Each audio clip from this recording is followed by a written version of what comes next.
So it's finally time to talk about The Walking Dead World Beyond Season 1, Episode 9. This episode is called The Deepest Cut, and if you haven't seen it, spoilers ahead.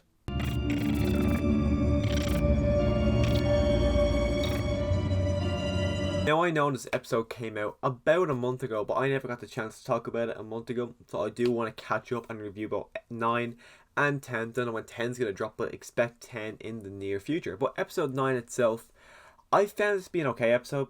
It very much is heavily a setup episode to what's going to happen in episode 10, so it made sense that they dropped both episode 9 and episode 10 the same night, because I think if you did one a week, it would have been heavily disappointing. I would have been just sitting there going, okay, what really happened there? Because stuff happens in this episode, but not an awful amount, and it really does pay off more if you watch episode 10 straight away. But we actually get revealed in this episode that the group had actually gone out searching for Silas and Eldon. Wasn't really sure if that's what was going to happen. I didn't know if they were just going to go, okay, they've gone off their own way, we're just going to forget about them. Even in my review for episode 8, I kind of said that I kind of hope that's the end of Silas and Eldon. I hope they're going off in their own story. Since their story doesn't revolve around our story, we're not going to continue with them again. Was completely wrong. We actually get to see Eldon in this episode. He's out by himself, and he's heartbroken, he's lost, he doesn't know what he's going to do. He actually kind of has a little bit of a meltdown, a big angry burst at his mother, because he knows what happened.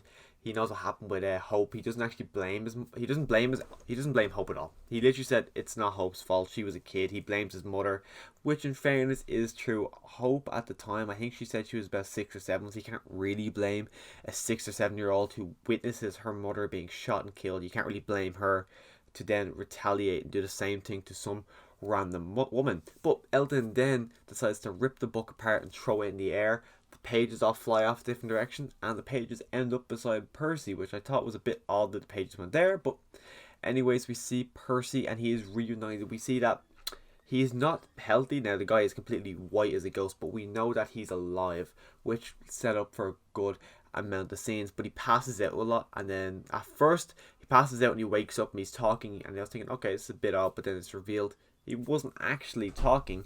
He was doing hallucination scenes in Eldon's head, which I kind of thought was a bit of an odd way of going, because it just, Eldon wasn't going through anything. It's not like he had been injured or if he was drunk or anything. He just was hallucinating Percy just for some odd reason. So I thought that was a bit of an odd direction for Eldon's story to go. But in our main group, we do get to see a small scene at the start of the episode with Hook and her mother, and I don't buy out their mother and daughter. One, Hook has got a very southern accent. She's very I wouldn't say common, but she's not proper like her mother. Her mother is a proper English woman. She talks very elegant, and I just really don't buy that they are mother and daughter. It just doesn't really blend. Maybe her father's like that, but I just don't really see the mother-daughter relationship in that scenario there. But we do see that Hook, we know Hook's a traitor now.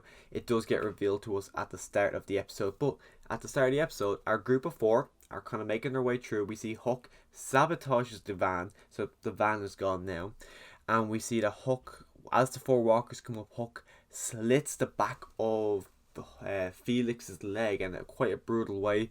The entirety of the episode, it was kind of being led on that it was barbed wire. At some point in the episode, I actually thought a walker bit me in the leg, but then I'm thinking, how the hell did a walker bite me in the leg and no one noticed?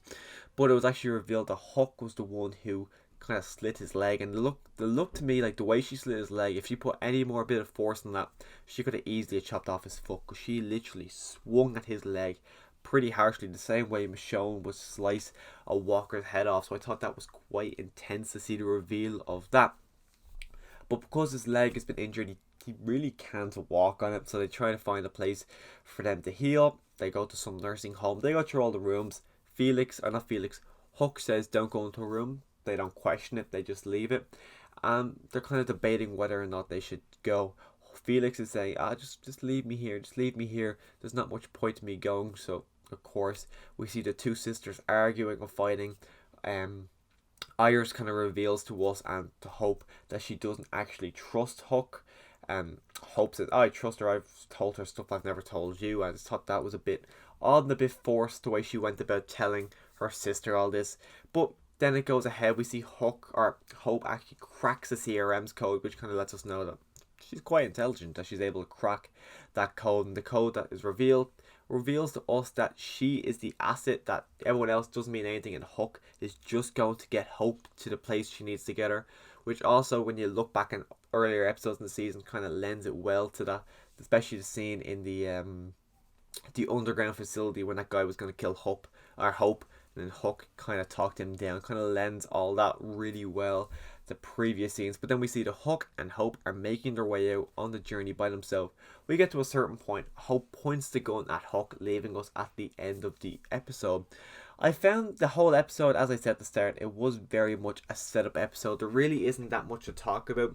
A lot of the stuff that they said in this episode does get paid off in the second episode, so you do kind of want to leave that to talk about in episode 10. But one other thing that got revealed in this episode that I really wasn't expecting to be seeing, but we get to see Felix's boyfriend. I think his name was Will, and I thought their relationship at first, they start off as a little bit of rivals. They come in, they're both, well, Felix was there kind of interviewing Hook when she came in, and he came in, and it sets it up as a kind of a rivalry. I wasn't expecting that to be the relationship. I thought the relationship themselves, it feels very organic. They're both likable. Actually, Will in particular, I actually found him to be a likable guy for the amount of scenes we got. Like, we've been with Felix for 9 episodes now, so we know about Felix.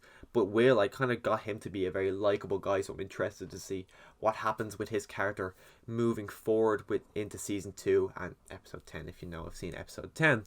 But for the most part, I think, as I said, the episode is just a heavily set up episode. Not an awful amount happens. Not really much happens. But we don't see anything of Silas in the episode. We do see him in episode 10.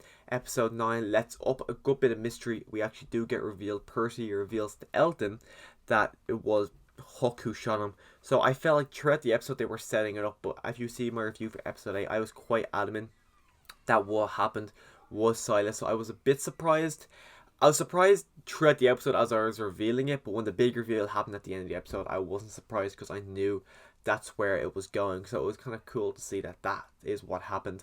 The fact that Hook probably seen Silas pass there, she probably brought him in there, and it played out well in that scenario. The fact that Hook was the one that sabotaged everything, and if you look back at all these scenarios, that Hook had just been sabotaging them from the very start, just trying to get everyone separated. It does work really well in that scenario. I will be talking about episode 10. I'm gonna try get it done the next week, but there's no promises there. But if you do want to hear my thoughts on episode 10, and then in February when the next 6 episodes of The Walking Dead lands, if you want to hear my thoughts on all of these episodes, click that subscribe button so you can come back next time for my reviews of those episodes. And as always, thanks for watching.